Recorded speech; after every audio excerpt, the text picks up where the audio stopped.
안녕하세요, 니카입니다. 저번 시간에 이어서 오늘도 커피 가치 평가에 대해서 한번 알아볼 건데요. SCA가 이 커피 가치 평가를 6월 달에 지금 새로 어느 정도 만들어서 내놓긴 했는데 아직까지는 뭐 완성본은 아닙니다. 네.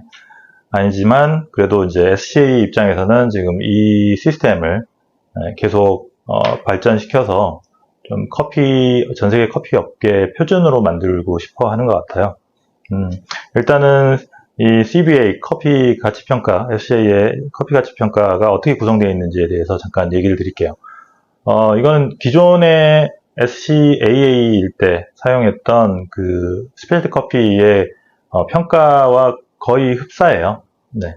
이전에 이제 스페셜티 커피를 평가할 때 첫 번째는 그린 그레이딩이라는 걸 하죠. 네. 생두에 대한 것, 생두의 결점도가 뭐 어느 정도 있고, 그걸 이제 비주얼 디펙트라고 하죠. 그런 것들을 어느 정도 있어서 이게 스페셜티의 조건에 들어오는지 처음 확인을 하고, 그 다음에 이제 커핑을 하죠. 그래서 커핑 시트를 체크를 해서 이게 80점 이상이면 이제 스페셜티 커피라고 얘기를 합니다. 근데 지금의 이 CBA도 기존에 이제 그린 그레이딩이 피지컬 어세스먼트라고 해서요. 이름만 바뀌었지 똑같이 들어와 있어요. 그래서 그 안에는 뭐 색깔이라든가 뭐 다른 뭐 결점도라든가 이런 뭐 기존의 산술 방식은 똑같고요.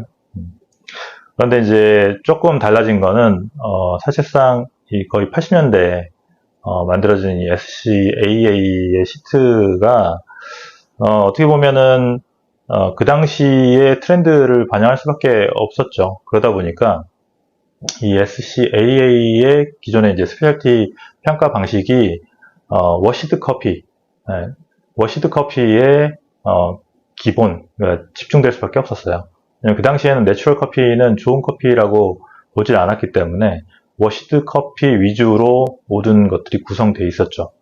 그게 사실상 지금 현실적으로는 맞지 않아서 지금 그 부분들을 조금 더 개선을 하려고 하는 것 같더라고요. 그래서 뭐 색깔이라든가 이런 것들도 지금 좀 SCA에서는 좀 내추럴이나 아니면 다른 뭐 에너로빅이나 이런 가공들도 쓸 수 있게 좀 확장을 시켜놨어요. 그리고 뭐 다른 것들은 뭐 거의 기존의 그린 그레이딩과 똑같고요. 그 다음에 이제 다음으로 볼 수 있는 게 기존의 SCA 시트죠. 커핑 시트, 커핑 폼을 지금은 이제 두 개로 찢어놨죠. 하나가 이제 디스크립티브 폼이고요. 하나가 어펙티브 폼이죠.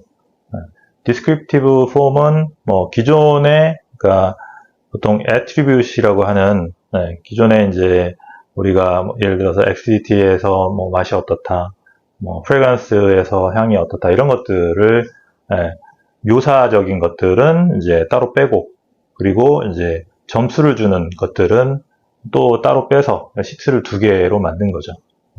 그래서 묘사적인 것들은 웬만하면 객관적인 거라고 보고요.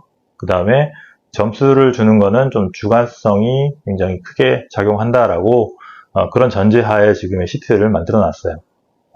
그러다 보니까 디스크립티브 폼 같은 경우는 좀 더 이제 기존의 SCA 시트보다는 좀 보기 편하게 만들어 놓은 건 사실입니다. 그래서 뭐 그 안에 보면 이제 프레그런스, 뭐 아로마 있고요. 그리고 이제 기존과 다른 거는 인텐시티, 그러니까 강도에 대한 거를 좀 길게 표현을 해놨죠. 그리고 가장 큰 거는 이제 카타라고 해서요. 카타는 Catch All to Supply라고 해서 본인이 뭐 예를 들어서 발견한 것들을 다 체크를 하는 거죠. 그래서 카타 시스템이라고 그러는데 기존에는 이제 시트에 내가 발견한 것들 예를 들어서 뭐 스트로베리를 딸기를 뭐 이 컵에서 발견했다. 프레그런스에서 그러면 내가 거기에다가 이제 스트로베리 또는 딸기라고 이렇게 적었는데 지금은 거기에 관련된 항목이 있어요. 그래서 뭐 프루티에 베리라고 되어 있고 박스에 이제 체크를 하면 됩니다. 그리고 뭐 추가로 뭐 노트에다가 그 베리 중에 뭐 스트로베리다 뭐 이렇게 좀 적으면 될 정도로 조금 잘 만들어 놨어요. 그러니까 기존에 이제 사실상 좀 전문적으로 하시는 분들도 뭐 속도 면에서는 뭐 선택하기가 편할 수 있고요.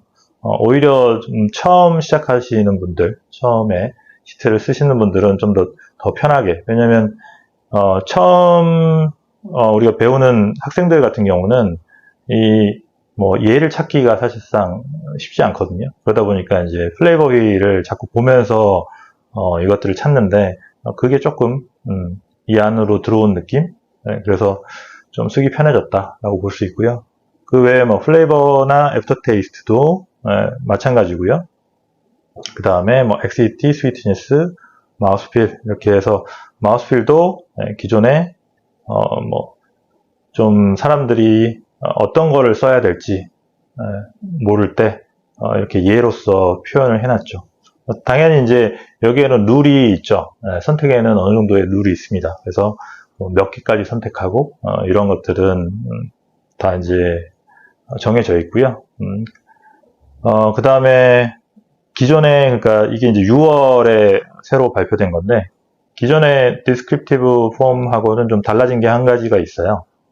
그게 뭐냐면 XET에서 기존의 시트는 XET 안에도 이제 카타가 있었거든요. 그래서 두 개가 있죠.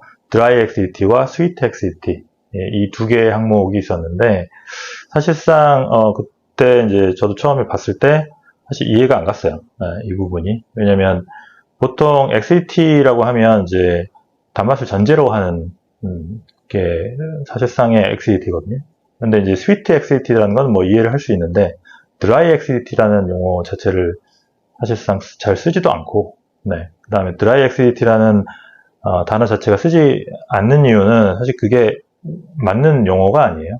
그러다 보니까 그 용어를 넣다 보니까 좀 의문이 있었는데 지금은 다행히 그 부분은 뺐고요. 그래서 좀 더 깔끔해진 느낌은 있습니다. 네. 그래서 지금 디스크립티브 폼은 본인이 발견한 그러니까 그런 것들에 대해서 체크할 수 있고 거기에 추가로 또 쓸 수 있고 이게 이제 엑시디티나 스위트니스 같은 경우는 이 카타가 없어요.